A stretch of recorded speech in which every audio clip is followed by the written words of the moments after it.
The summer of 1945 brought an oppressive heat to Japan that seemed to mirror the weight pressing down on every soul in the country.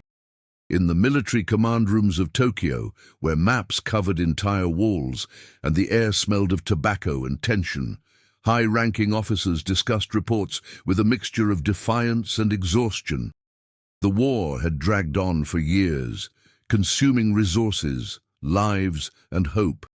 Yet among the brass there remained a stubborn pride, a refusal to acknowledge what the rest of the world could already see. When intelligence reports arrived about American developments of a new weapon, something they called a super bomb, the reaction in those smoke-filled rooms was not fear, but dismissal. General Takeshi Yamamoto, a decorated officer with gray streaking through his black hair and deep lines carved into his face from too many sleepless nights, read the report aloud to his colleagues. His voice dripped with skepticism as he described the alleged power of this weapon. The other officers laughed, some nervously, others with genuine amusement. How could one bomb possibly do what they claimed? It was propaganda, they agreed, American psychological warfare designed to weaken their resolve. The empire had survived firebombing campaigns that turned entire cities into ash. They had endured losses that would have broken lesser nations. One more American threat was just that, another threat in a long line of empty intimidation. If you are enjoying this story and want to see more content like this, please take a moment to like this video and subscribe to our channel. Your support helps us bring these important historical narratives to life. Lieutenant Kenji Matsuda sat in the back of that room, a younger officer who had earned his position through competence rather than connections. At 32, he was already considered old for his rank, having spent most of the war managing logistics rather than leading charges. His role gave him access to information that others overlooked, numbers and patterns that told stories the optimistic reports from the front lines tried to hide. While his superiors laughed about the American superbomb, Kenji felt something cold settle in his stomach. He had read the intelligence reports more carefully than most. The Americans had been working on something in absolute secrecy, pulling in the greatest scientific minds from across the Allied nations. The language in the intercepted communications, though vague, carried a weight that Kenji recognized. These were not the words of people engaged in psychological operations. These were the careful, measured tones of scientists who had accomplished something that frightened even themselves. But Kenji said nothing.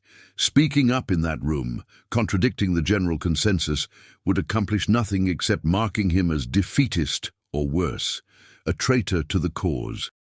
So he remained silent, his jaw tight, watching as his superiors convinced themselves that the threat was hollow. The meeting dispersed with renewed confidence, officers returning to their various posts with instructions to maintain morale and prepare for the final defense of the homeland. The Americans could drop all the bombs they wanted, General Yamamoto declared, and the Japanese spirit would remain unbroken. The room erupted in agreement, voices raised in patriotic fervor that felt increasingly desperate to Kenji's ears. Hiroshima in early August was a city that had somehow remained largely untouched by the devastating bombing campaigns that had reduced Tokyo, Osaka, and dozens of other urban centers to rubble. The people of Hiroshima went about their daily lives with a mixture of gratitude for their relative safety and growing anxiety about why they had been spared. Some whispered that the Americans were saving them for something special, though no one could imagine what that might mean. The city sat in a valley surrounded by mountains, with the Ota River splitting into multiple channels as it flowed toward the inland sea.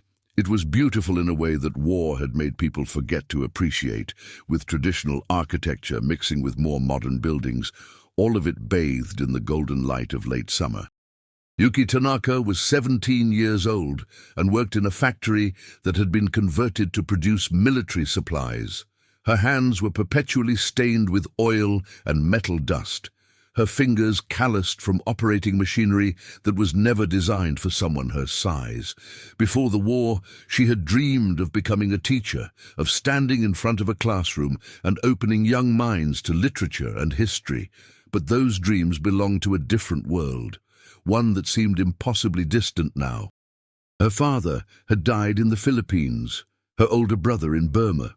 Her mother worked herself to exhaustion in a different factory across town, and Yuki sent most of her wages home to support her younger siblings. The work was exhausting, the hours brutal, but Yuki found small moments of joy in the camaraderie with the other girls at the factory. They sang while they worked, told jokes that probably were not as funny as they seemed, and shared whatever meager food they could spare with each other. On the morning of August 6th, Yuki woke before dawn, as she always did. The summer heat made sleeping difficult, and the small house her family shared with 2 other families had no ventilation to speak of. She dressed in her work clothes, the same outfit she had worn and washed repeatedly until the fabric was thin and faded. Her mother was already awake, preparing a simple breakfast of rice and pickled vegetables. They ate in silence, too tired for conversation, but Yuki felt her mother's hand squeeze her shoulder briefly before she left for her own factory. It was these small gestures that kept Yuki going, reminders that love persisted even when everything else seemed to be falling apart. The walk to the factory took Yuki through streets that were slowly waking up. Other workers joined the flow of people heading to their various jobs, all of them moving with the mechanical efficiency of those who had performed the same routine countless times. The sun was just beginning to paint the eastern sky with streaks of pink and orange, promising another scorching day. Yuki thought about her younger sister, who had been evacuated to the countryside to avoid the bombings. She wondered if the war would end before her sister forgot what city life was like, before the trauma of these years became the defining memory of her childhood. Lieutenant Kenji had been stationed in Hiroshima for 3 weeks, overseeing the coordination of supply lines through the city. The posting had come as something of a relief after the intensity of Tokyo, where every day brought new crises and the air felt thick with impending disaster. Hiroshima seemed almost peaceful by comparison, a pocket of relative normalcy in a country that was coming apart at the seams. Kenji had taken quarters in a small building near the military headquarters, a modest room that overlooked a garden that someone still maintained despite the war. The attention to that garden, the careful pruning and watering in the midst of national collapse, moved Kenji in ways he could not quite articulate. It represented a refusal to surrender to chaos, a small act of defiance against the entropy that surrounded them all. But even in Hiroshima, Kenji could not escape the knowledge that gnawed at him. The intelligence reports continued to arrive, each one adding another piece to a puzzle that he desperately did not want to complete. The Americans had moved something to a base in the Pacific. Planes were being modified for a special mission. Scientists had gathered at a remote location for a test of some kind. Individually, these facts meant little. Together, they formed a picture that kept Kenji awake at night, staring at his ceiling and wondering if he should try harder to make his superiors listen. But he had seen what happened to officers who pushed too hard against the prevailing narrative. They were reassigned, demoted, or simply disappeared. The military machine had no patience for inconvenient truths, especially now when maintaining morale felt more important than facing reality.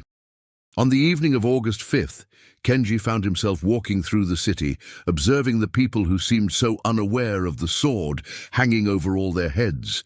He watched children playing in a park, their laughter bright and uncomplicated. He saw an elderly couple sitting outside their home, sharing tea and quiet conversation. He passed the factory where Yuki and hundreds of other young women worked, the sound of machinery humming through the walls. All of these people, going about their lives, trusting that their leaders would protect them, that their sacrifices meant something. The weight of what Kenji knew, or thought he knew, pressed down on his shoulders until he felt he might collapse under it. That night, Kenji wrote a letter to his sister in Kyoto, something he had been meaning to do for weeks. He told her about the garden outside his window, about the resilience he saw in the people of Hiroshima. He did not mention his fears about the American superbomb, did not hint at the anxiety that kept him pacing his room until exhaustion finally claimed him. Instead, he wrote about hope, about the possibility that somehow they would all survive this nightmare and rebuild something better. He sealed the letter knowing he probably would not send it, that the censors would likely intercept anything he wrote anyway. But the act of writing it felt important, a way of preserving something human in himself, even as the world seemed determined to strip away every shred of humanity it could find. The morning of August 6th dawned clear and hot, the kind of weather that promised to be uncomfortable by mid-morning and unbearable by afternoon. Yuki arrived at the factory at her usual time, joining the flow of workers through the gates. The routine was so ingrained that she moved through it almost unconsciously, clocking in, taking her position at her machine, beginning the repetitive motions that would occupy the next several hours. Around her, the other girls were doing the same, all of them settling into the rhythm of work that had become as natural as breathing. At 8:15 in the morning, Yuki was bent over her machine, making a minor adjustment to the part she was working on. The factory floor was loud with the sound of dozens of machines operating simultaneously, metal striking metal, gears turning, the occasional shout of a supervisor giving instructions. Through the high windows, sunlight streamed in, creating patterns of light and shadow across the concrete floor. It was a moment like thousands of others Yuki had experienced, unremarkable and ordinary in every way. Then the world turned white. The flash was beyond anything in human experience, brighter than 1,000 suns, a light that seemed to emanate from everywhere and nowhere simultaneously. For a fraction of a second, shadows were burned into walls and pavement. Dark silhouettes of people and objects captured in permanent relief by the intensity of the radiation. The heat wave followed immediately, a wall of thermal energy that ignited anything flammable and seared exposed skin. Buildings nearest to the blast point simply ceased to exist, vaporized in an instant. Farther out, structures collapsed as the pressure wave hit, walls failing, roofs caving in, glass exploding outward in deadly shards. Yuki felt the building shake violently, heard the terrible sound of the roof beginning to give way. Instinct took over, and she dove under her machine, curling into a ball and covering her head with her arms. Around her, the world was ending in a cacophony of destruction. The roof collapsed in sections, massive beams and sheets of metal crashing down onto the factory floor. Yuki heard screaming, though she did not know if it was her own voice or someone else's. Debris rained down around her, and she felt sharp pains as pieces of metal and concrete struck her back and legs. Then everything went dark as dust and smoke filled the space, choking and blinding. Kenji was in his quarters when the flash came. He was standing near the window, looking out at the garden, thinking about the day ahead and the reports he needed to review. The light was so intense that even through closed eyelids it seemed to penetrate his skull. He staggered backward, his hands going to his face, and in that movement probably saved his life. A moment later, the window exploded inward, showering the room with glass. The building shook so violently that Kenji was thrown to the floor, the breath knocked from his lungs. He lay there, stunned and disoriented, as the sound of the blast rolled over everything like thunder that would not end. When Kenji finally managed to get to his feet, his ears were ringing so loudly that he could barely hear anything else. Blood ran down his face from a cut on his forehead, and his hands were bleeding from dozens of small glass cuts. But he was alive and mostly functional, which he would soon realize made him one of the fortunate ones. He staggered to where the window had been and looked out at what remained of Hiroshima. The city was gone. In its place was a landscape of fire and destruction that defied comprehension. Buildings that had stood for generations were reduced to rubble or burning skeletons. Fires raged everywhere, merging into what would become a firestorm that would consume everything that had somehow survived the initial blast. And through it all, Kenji could see people, tiny figures moving through the hellscape, some walking, some crawling, many simply lying still. A mushroom-shaped cloud was rising into the sky, growing larger by the second, a pillar of destruction that reached toward the heavens as if in mockery of every prayer ever uttered. Kenji stood there for what might have been seconds or minutes, his mind struggling to process what he was seeing. This was the superbomb. This was what his superiors had laughed about, what they had dismissed as American propaganda, and it had just erased an entire city in the time it took to draw a breath. The intelligence reports had been right. If anything, they had understated the horror of what this weapon could do. But shock was a luxury that Kenji could not afford. People needed help. Whatever had just happened, there were survivors who needed medical attention, evacuation, coordination. Kenji forced his mind into a military operational mode, the training and discipline of years taking over when emotion threatened to paralyze him. He grabbed his jacket, ignored the pain from his various cuts, and headed out into what remained of Hiroshima. The stairs of his building were partially collapsed, but Kenji managed to climb down, using walls for support. When he emerged onto the street, the full scope of the devastation hit him with renewed force. The heat was intense, coming not just from the sun, but from the fires burning everywhere. The air was thick with smoke and dust, making every breath painful. Bodies lay in the street, some clearly dead, others moving weakly, calling for help in voices that were already hoarse from screaming. Kenji saw a woman walking past him, her clothes burned away, her skin hanging in strips, yet somehow she was still upright and moving. She did not seem to see him, her eyes unfocused, her face slack with shock. Kenji began moving toward where he knew the factory district was, or had been. If the blast had been this bad here, several blocks from the center, what must it be like closer to the point of impact? He tried not to think about it, focused instead on putting one foot in front of the other, on scanning for survivors who might be helped, on maintaining some semblance of order in his mind, even as everything around him screamed chaos. Under the wreckage of the factory, Yuki regained consciousness slowly. Everything hurt, a deep aching pain that seemed to permeate every cell of her body. She could not see anything, the darkness absolute. For a terrifying moment she thought she might be blind, but then realized that she was simply buried under debris. She tried to move and found that her left leg was pinned by something heavy. Panic threatened to overwhelm her, but Yuki forced herself to breathe slowly, to think clearly. She was alive. That was the first and most important fact. She was injured but conscious, and if she could stay calm, she might be able to free herself.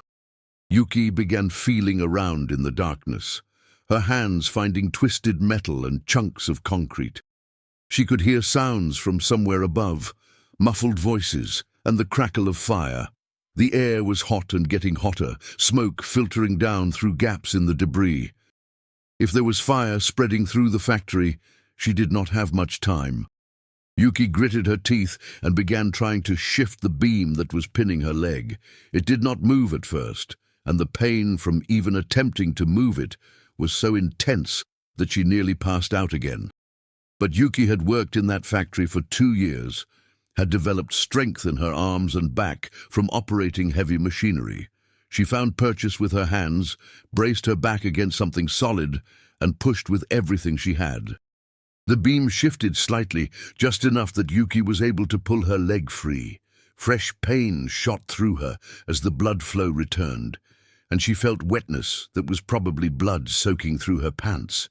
But her leg was free, and that meant she had a chance. Yuki began crawling through the debris, following the sounds of voices, pulling herself over obstacles when she could not push through them. Her hands were cut and bleeding, her body screaming in protest, but she kept moving. To stop was to die, and Yuki was not ready to die. After what felt like hours, but was probably only minutes, Yuki saw light filtering through a gap in the wreckage ahead of her. She crawled toward it with renewed determination, ignoring the pain, ignoring everything except that promise of open air and survival. She squeezed through an opening between two collapsed walls, scraping her shoulders and back, and emerged into a world that no longer made sense. The factory was a ruin, barely recognizable as a structure. What walls remained were leaning at dangerous angles, ready to collapse at any moment. Fires burned in multiple locations, feeding on whatever materials they could find, and everywhere there were bodies and injured people. Some of the girls Yuki had worked with every day were lying motionless in the rubble. Others were moving, crying out for help, trying to free themselves from the wreckage. The sky above was dark with smoke, and in the distance, Yuki could see that massive mushroom cloud still climbing into the atmosphere, a monument to destruction.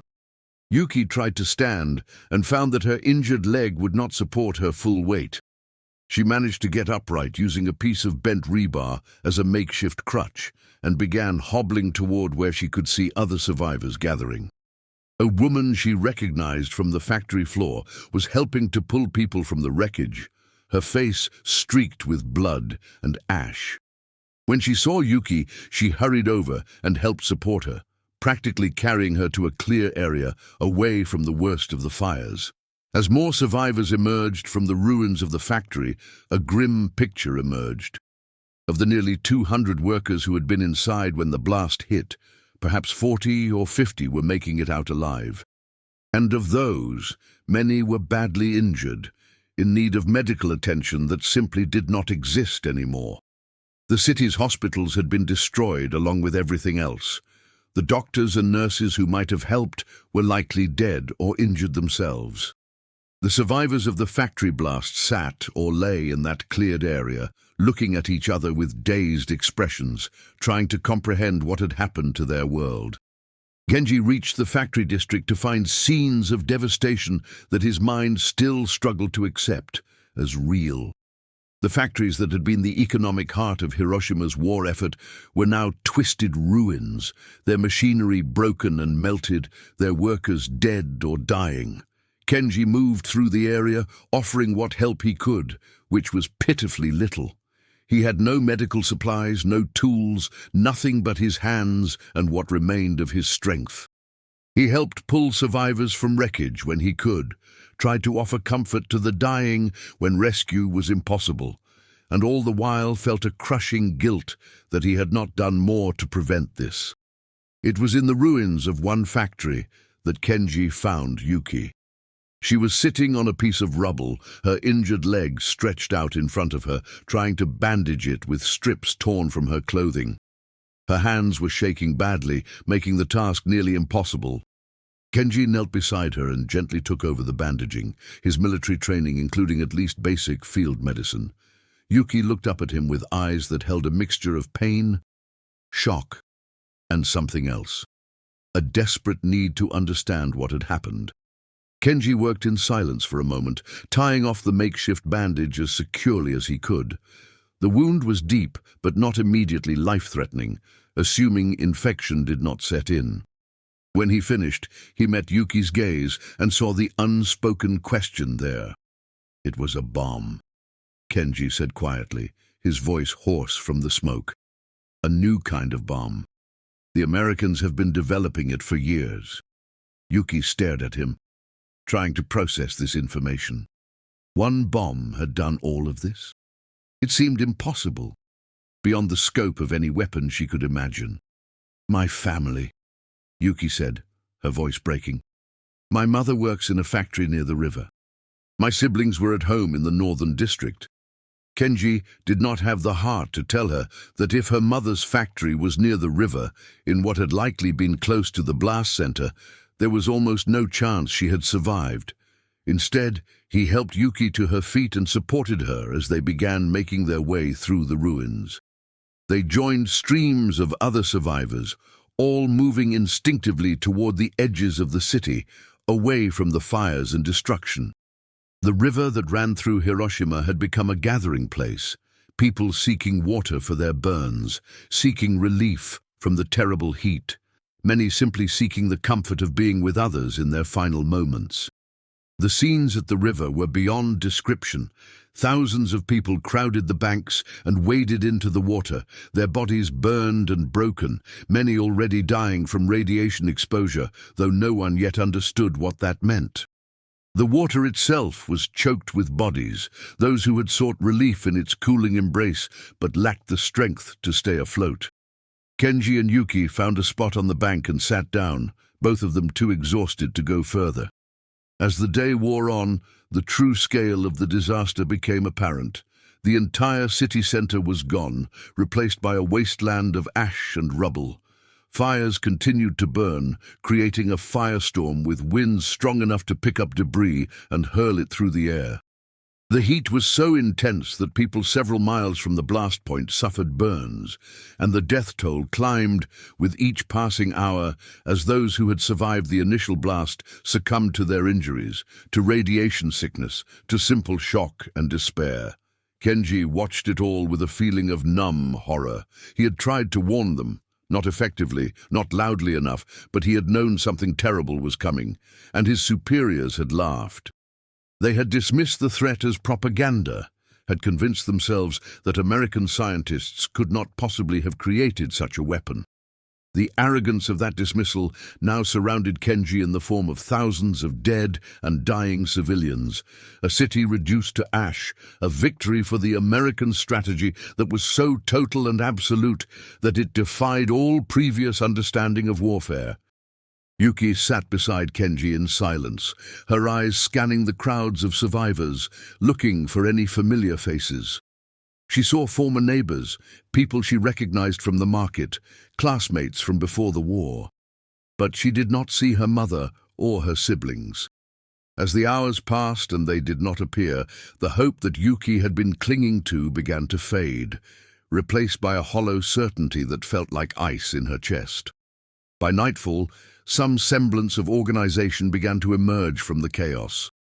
Military personnel who had been stationed outside the city were arriving, bringing what medical supplies and food they could gather. Kenji threw himself into the coordination effort, using his rank and training to help establish aid stations, organize search and rescue operations, and begin the impossible task of accounting for the dead. It was work that allowed him to avoid thinking too deeply about what had happened, to channel his guilt and horror into something productive. Yuki spent the night at one of the aid stations, her leg cleaned and properly bandaged by a military medic who looked almost as young as she was. The medic told her she was lucky, that the injury would heal if she could keep it clean and avoid infection. Yuki nodded, accepting this assessment without really believing it. How could anyone be described as lucky in the midst of this nightmare? But she understood what the medic meant. She was alive when so many others were not. That counted for something, even if it did not feel like much. Over the following days, the situation in Hiroshima slowly transformed from active crisis to a new and terrible normal. More aid arrived from other parts of Japan, though resources were stretched impossibly thin with the entire country in crisis from years of war. Temporary shelters were erected, food and water distribution organized, and the grim work of recovering and identifying bodies began. The survivors moved through these days in a daze, many of them suffering from what would later be recognized as symptoms of radiation exposure. Hair fell out, people developed mysterious fevers and rashes, bleeding that would not stop from wounds that should have been minor. No one understood what was happening, why people who had seemed to be recovering suddenly took turns for the worse. Kenji worked himself to exhaustion, sleeping only a few hours each night before throwing himself back into the relief efforts. He requisitioned supplies, coordinated with other military units, and filed reports that became increasingly desperate pleas for more resources. But even as he worked, Kenji could not escape the knowledge of what this weapon meant for Japan's chances in the war. If the Americans could drop one such bomb and erase a city, they could drop more. Tokyo, Osaka, Kyoto, every major population center in Japan was now vulnerable to instant annihilation. The military leaders who had laughed at the threat were now scrambling to understand the implications, but Kenji knew it was too late for that. The war was over. It had ended the moment that flash of white light consumed Hiroshima, even if the formal surrender had not yet been signed. Yuki threw herself into helping others, despite her injured leg and her own trauma. She worked at an aid station, helping to distribute food and water, comforting children who had lost their parents, trying to bring some small measure of order to the chaos. The work gave her a purpose, something to focus on besides the crushing grief of losing her family. She had learned 3 days after the blast that her mother's factory had been at the heart of the destruction. There were no survivors from that location. Of her younger siblings there was no word at all, but the house they had been living in was in an area that had been completely leveled. Yuki held on to a thread of hope that they had been evacuated, that somehow they had been elsewhere when the bomb fell. But as the days passed and they did not appear among the survivors, that hope grew thinner and thinner. It was during one of these long days of work that Yuki and Kenji found themselves sitting together during a brief break, sharing a meager meal of rice and pickled vegetables. They had fallen into a pattern over the past week, crossing paths frequently as they worked in the relief efforts, exchanging small conversations that helped ground them both in something approaching normalcy. "Did you know?" Yuki asked quietly, not looking at Kenji. "Before it happened, did you know something like this was coming?" Kenji was silent for a long moment, considering how to answer. He settled on the truth, or as much of it as he could bear to speak. "I knew the Americans were working on a new weapon. I read intelligence reports that suggested it would be powerful, but I did not know it would be this. How could anyone have imagined this?" Yuki nodded slowly, accepting his answer. "Your superiors did not believe the reports." "They laughed," Kenji said, and there was a bitterness in his voice that surprised them both. "They called it propaganda. They were so certain of our superiority, so convinced that the enemy could not develop anything that would truly threaten us. And now? Now they understand. Too late to save Hiroshima, but they understand." 3 days later, news reached the survivors in Hiroshima that a second atomic bomb had been dropped, this time on Nagasaki. The pattern was repeating, another city erased, another population decimated. The message was clear. Japan could surrender, or it could watch its cities destroyed one by one until nothing remained. The military hardliners who had insisted on fighting to the last man were finally forced to confront reality. They could not defend against a weapon like this. There was no strategy, no amount of bravery or determination that could withstand the power of atomic destruction. On August 15th, Emperor Hirohito's voice came over the radio, announcing Japan's surrender.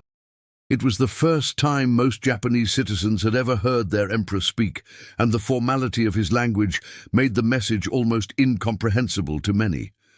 But the meaning was clear enough. The war was over.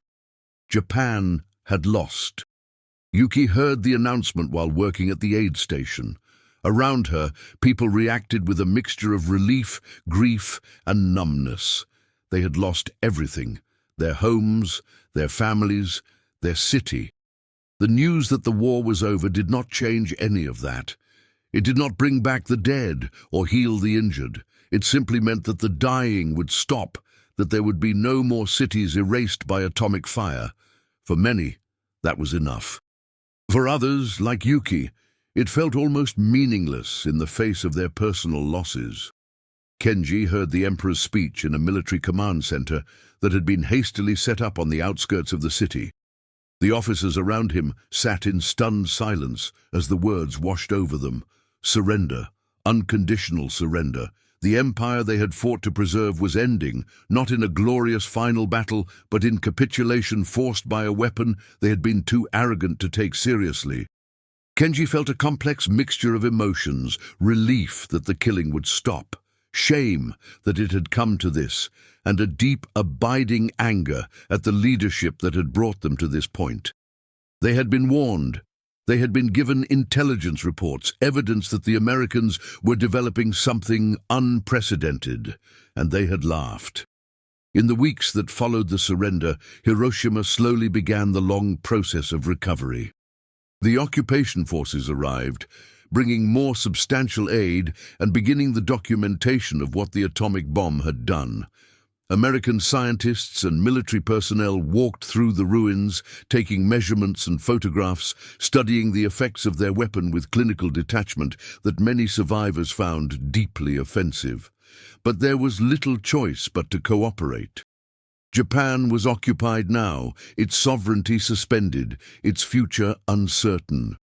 Yuki continued to work in the aid efforts, her injured leg healing slowly, but leaving her with a permanent limp. She moved through the makeshift camps and aid stations, helping where she could, always scanning faces for any sign of her siblings.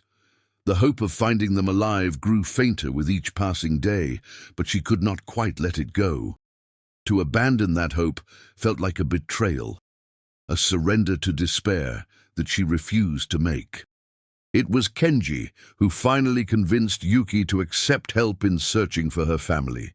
He used his military connections to access records and survivor lists, cross-referencing names and locations, following every possible lead.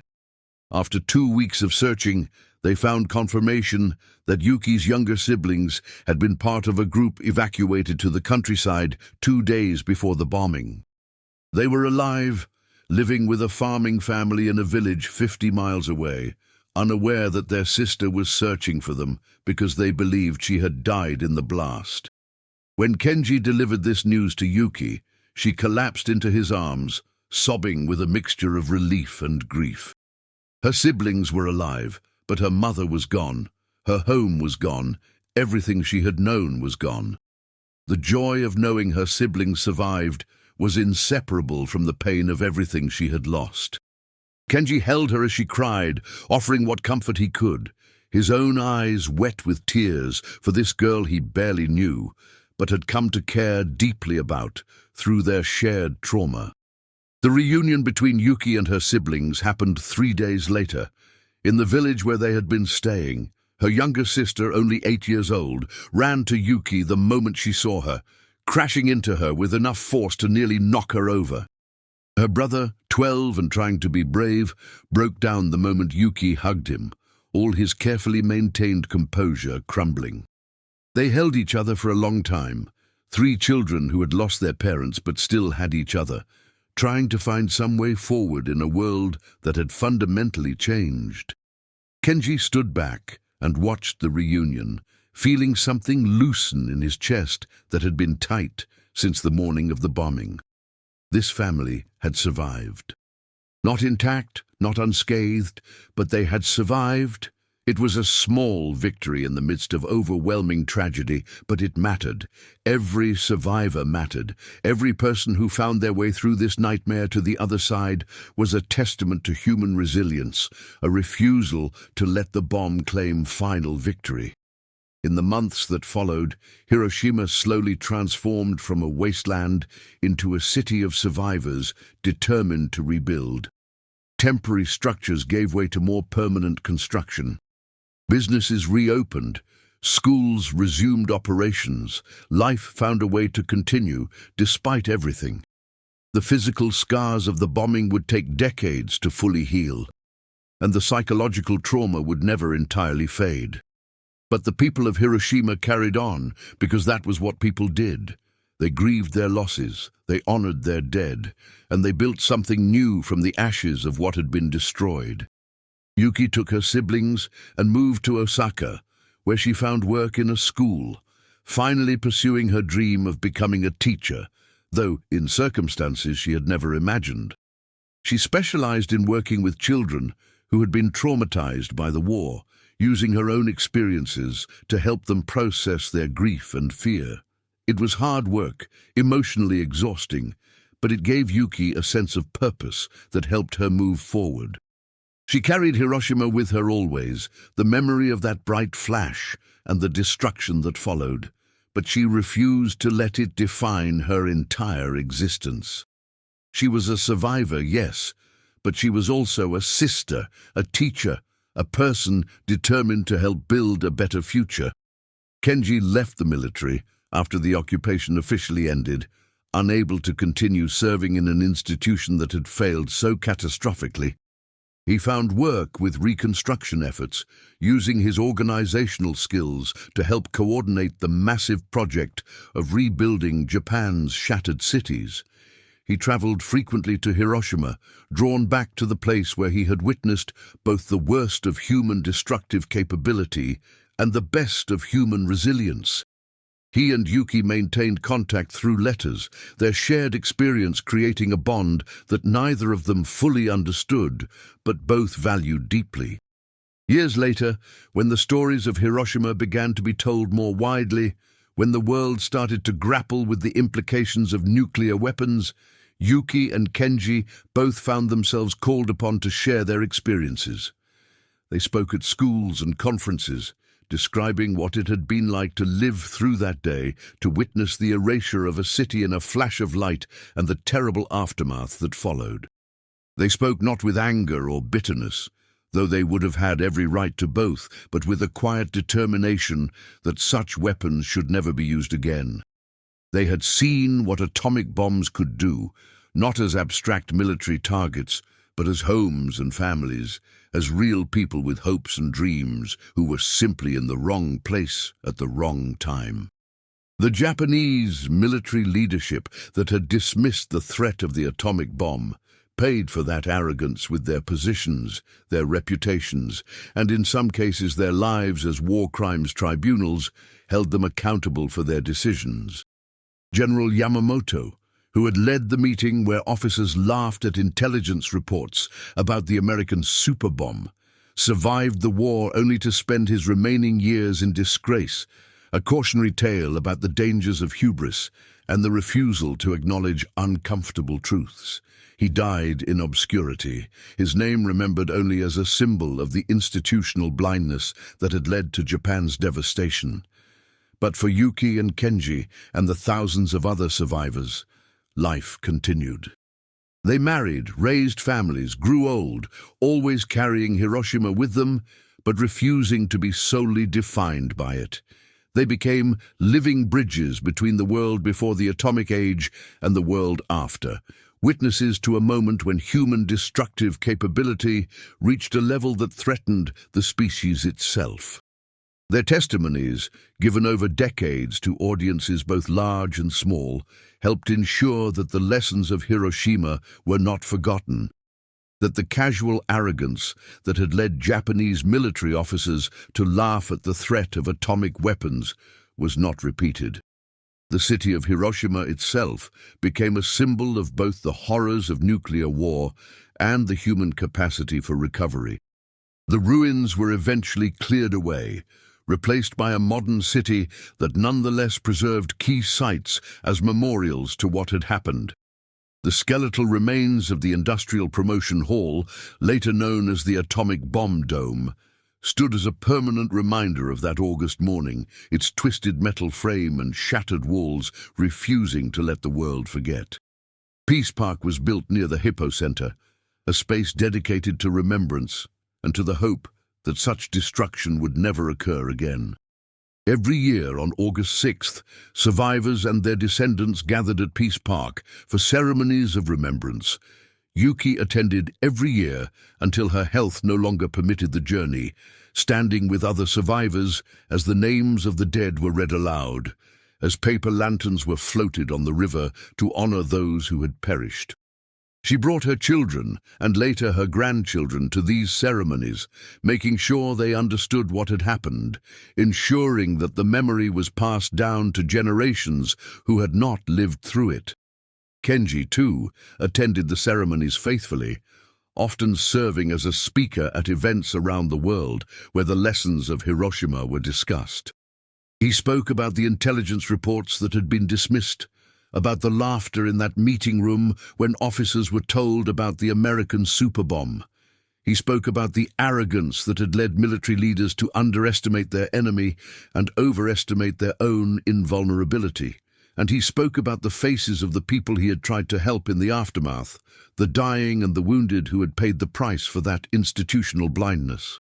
The story of Hiroshima, of the bomb that had been laughed off as a threat until it proved catastrophically real, became a cornerstone of discussions about nuclear weapons and military strategy. It served as a stark reminder that threats should be taken seriously, that intelligence should be evaluated honestly rather than filtered through the lens of what leadership wanted to believe. The phrase "laughed off the threat" became shorthand for a particular kind of dangerous arrogance, a refusal to acknowledge reality because it contradicted preferred narratives. But beyond the policy implications and the strategic lessons, Hiroshima remained a profoundly human story. It was the story of Yuki, who lost her mother and nearly lost her siblings, but rebuilt her life around helping traumatized children heal. It was the story of Kenji, who had tried to warn his superiors and failed, but dedicated his post-war life to reconstruction and remembrance.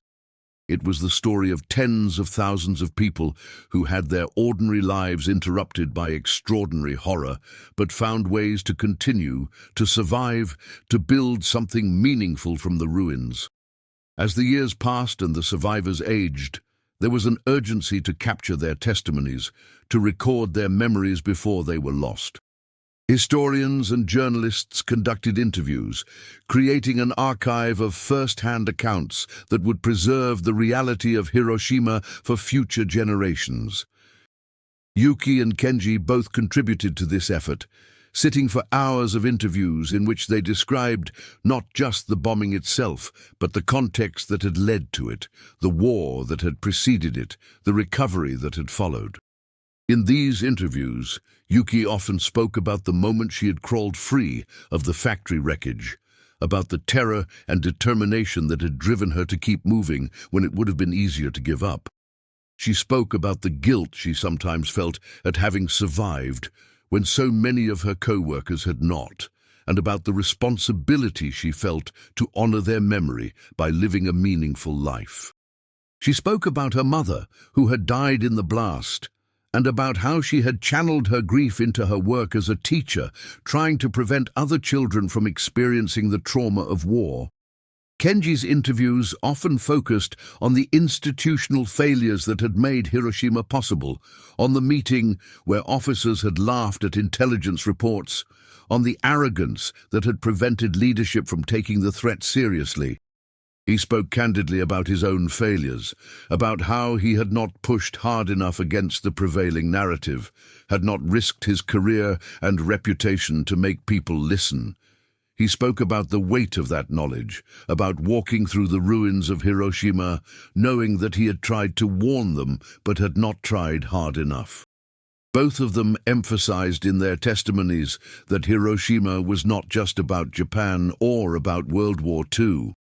It was about what happens when human beings develop weapons that can destroy entire cities in seconds, about the moral and ethical responsibilities that come with such power. They spoke to school children and university students, to military officers and politicians, to anyone who would listen, always with the same message: remember what happened here, understand how it happened, and work to ensure it never happens again. The physical city of Hiroshima recovered, but the memory never faded. Museums were built to document the bombing and its aftermath, filled with artifacts that told the story in visceral terms. Watches stopped at 8:15, the moment the bomb exploded, photographs of the mushroom cloud rising over the city, personal effects recovered from the ruins, a child's lunchbox, a student's notebook, fragments of lives interrupted. And most powerfully, the testimonies of survivors like Yuki and Kenji, their words giving voice to an experience that defied adequate description. As they reached their later years, both Yuki and Kenji reflected on the arc of their lives, on how that one terrible morning had shaped everything that came after. They had both achieved things they were proud of, had raised families, had contributed to their communities. But Hiroshima remained the central fact of their existence, the event that divided their lives into before and after, the lens through which they viewed the world. When Yuki passed away at the age of 89, her funeral was attended by hundreds of people whose lives she had touched through her work as a teacher and advocate for peace. Her former students spoke about how she had helped them heal from their own traumas, how her example had shown them that it was possible to survive unimaginable horror and still build a life worth living. Her siblings, now elderly themselves, spoke about how she had held their family together after the bombing, how her determination to find them and reunite them had saved their lives in more ways than one. Genji lived to be 93, remaining active in peace advocacy work almost until the end. His last public appearance was at the Peace Park in Hiroshima, where he spoke to a group of international students about the importance of honest intelligence assessment and the dangers of dismissing threats because they contradicted comfortable assumptions. He stood before the memorial, leaning heavily on a cane, his voice still strong despite his age, and told them about the officers who had laughed at reports of the atomic bomb, about the price that had been paid for that laughter. The legacy of Hiroshima and of survivors like Yuki and Kenji continues to resonate decades after the bombing. The city stands as a testament to both the destructive power of nuclear weapons and the resilience of the human spirit. The story of the threat that was laughed off until it proved devastatingly real serves as a permanent reminder of the importance of taking warnings seriously, of honestly assessing threats even when they seem improbable or frightening. In classrooms around the world, students learn about Hiroshima as part of their history curriculum. They see photographs of the mushroom cloud, read accounts of the destruction, and study the geopolitical implications of nuclear weapons. But the most powerful lessons come from the stories of individual survivors, from people like Yuki and Kenji, whose testimonies put a human face on abstract discussions of military strategy and weapons development. The atomic bomb that destroyed Hiroshima changed the world in ways that are still being understood and grappled with. It ushered in the nuclear age, creating a reality in which human beings possessed the capability to destroy themselves and most life on Earth. It forced a reckoning with questions about the ethics of warfare, about the responsibilities that come with such devastating power, about how humanity could survive in a world where city-destroying weapons existed and proliferated. But perhaps the most important legacy of Hiroshima is not about weapons or strategy, but about the human capacity for both destruction and recovery. The bomb demonstrated what humans could do at their worst, the lengths to which they would go in pursuit of victory in war. The survivors demonstrated what humans could do at their best, their ability to endure unimaginable trauma, to support each other through the darkest times, to rebuild and create meaning even after everything had been taken from them. Yuki, crawling through the wreckage of the factory with her injured leg, refusing to give up, exemplified this resilience. Kenji, throwing himself into relief efforts despite his own injuries and trauma, channeling his guilt and horror into action that helped others, showed how individuals could make a difference even in the face of overwhelming catastrophe. Together, along with thousands of other survivors, they proved that Hiroshima was not just a story of destruction, but also a story of human endurance and the refusal to surrender to despair. The officers who laughed at the threat of the atomic bomb were wrong, catastrophically and fatally wrong. Their arrogance and their refusal to honestly assess intelligence cost the lives of hundreds of thousands of people and changed the course of human history.